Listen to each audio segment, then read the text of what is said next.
do question 7, which uses RStudio. So we need to refer to the spreadsheet file q7jump.csv, which has been provided to us electronically.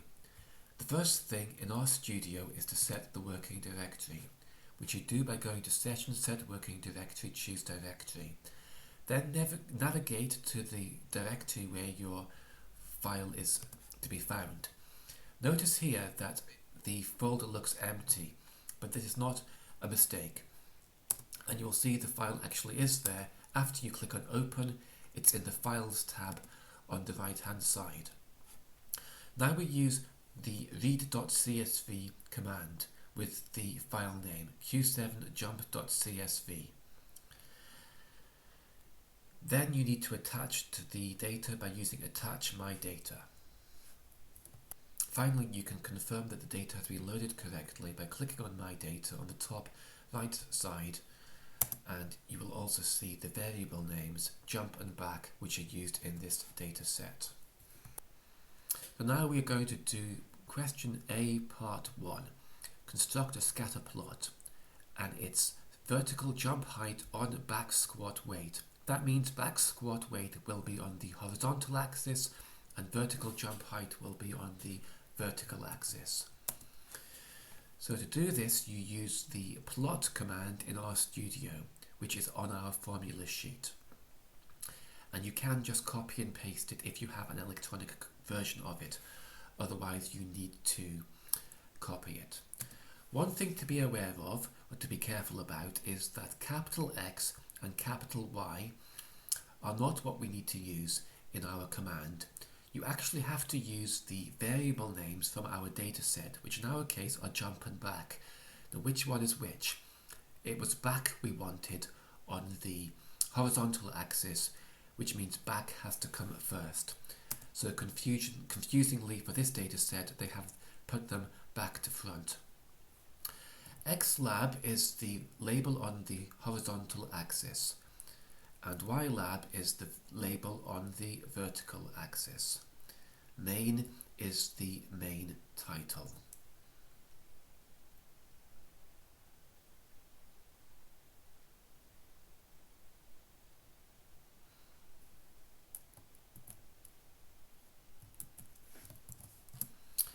Now when we are done, it will look like this.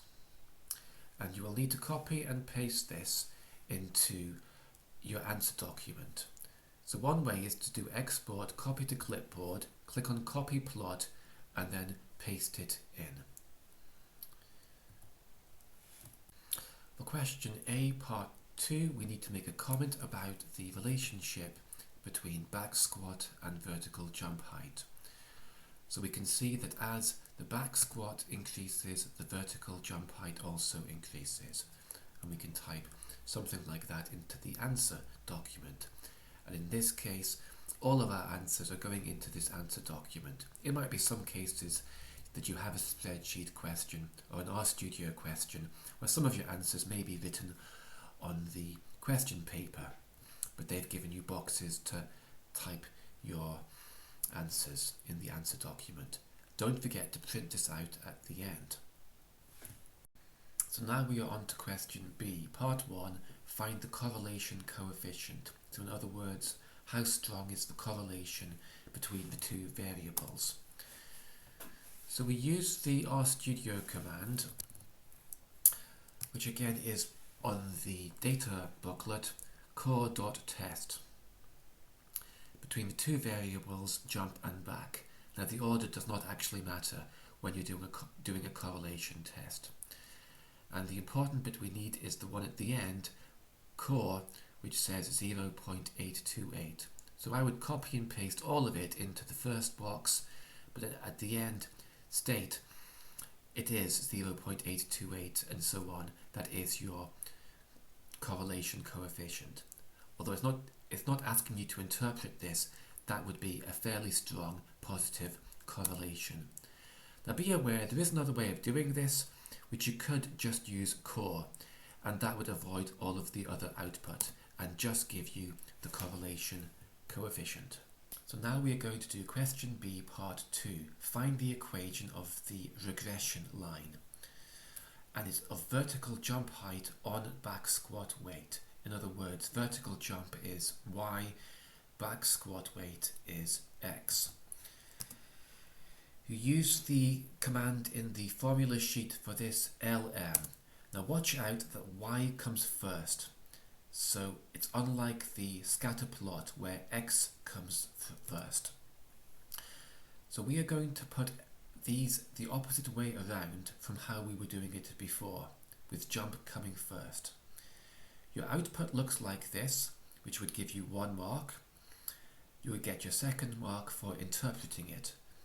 So copy and paste your output into your answer document, but then your answer is, the first thing is equal to the intercept coefficient, so jump is equal to 7.2366 plus the number underneath back times back, so 0.3593 times by back, and it's back squat.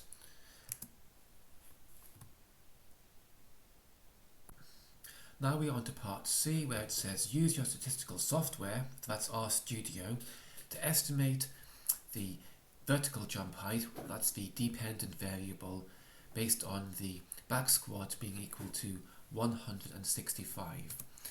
So for this you need to use this part of the formula sheet, and it's called a prediction interval, which is strange because it does say in the course specification that you don't need this. In this question you did need it. So we'll copy and paste. Be careful to get X and Y the correct way around, so Y is going to be jump and X is going to be back. We change those. Also where it says X equals C, C will be the value that's given to us for back squat, so that's going to be 165. Copy and paste this into your answer document, and then you will need to interpret it. So you can see that the predicted value here is 66.5 with a lower bound of 56.7 and an upper bound of 76.3. So we predict that the true value will be somewhere in between, because even though it's a linear model, there is some variation around the regression line. Now we are asked to comment on the accuracy of the predicted value. There were 2 ways you could have done this.